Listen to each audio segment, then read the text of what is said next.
Mandolossiens, chers Napoulois, je tiens tout d'abord à vous souhaiter, ainsi qu'à vos proches, une bonne et heureuse année 2017.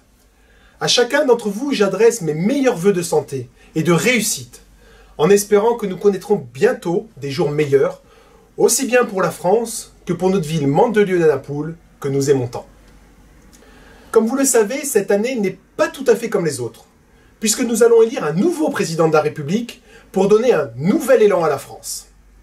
Cette année 2017 sera aussi celle du changement, car la loi sur le non-cumul des mandats, qui va entrer en vigueur au cours du second semestre, va modifier profondément le paysage politique local, en obligeant les députés, mais aussi les sénateurs, à choisir entre leur mandat de parlementaire et celui d'exécutif local, maire, président de région ou de département. Ainsi, dès le mois d'octobre, vous aurez un nouveau maire à Mandelieu-la-Napoule, puisque celui que vous avez élu en mars 2014 deviendra sénateur à la place de Louis Nègre, qui lui a choisi de démissionner prochainement pour se consacrer à sa commune de Cagnes-sur-Mer. Dès lors, ce sera le premier adjoint de Mandelieu-la-Napoule, Sébastien Leroy, qui deviendra votre nouveau maire à l'issue d'un vote interne au conseil municipal. En clair, cela signifie que le neveu d'Henri Leroy va succéder à son oncle dans le fauteuil de maire sans que vous l'ayez élu pour ce mandat. Ce n'est clairement pas ma conception de la démocratie et encore moins du suffrage universel au XXIe siècle, mais une preuve flagrante de népotisme digne d'une monarchie révolue.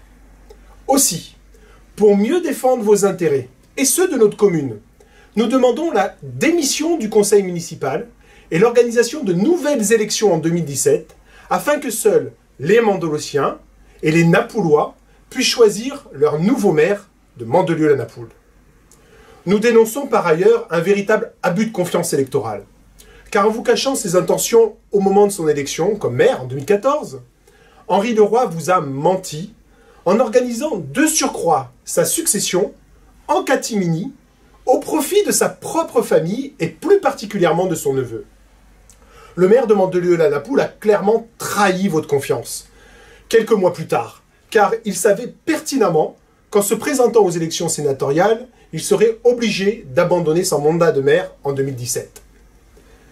Quoi qu'en dise aujourd'hui Henri Leroy, il aurait dû agir autrement, afin de respecter la parole donnée par ses électeurs, afin de respecter votre parole, en faisant par exemple comme M. Jean-Pierre Leleu, à Grasse, qui a préféré renoncer à se présenter aux élections municipales pour être candidat aux élections sénatoriales par la suite.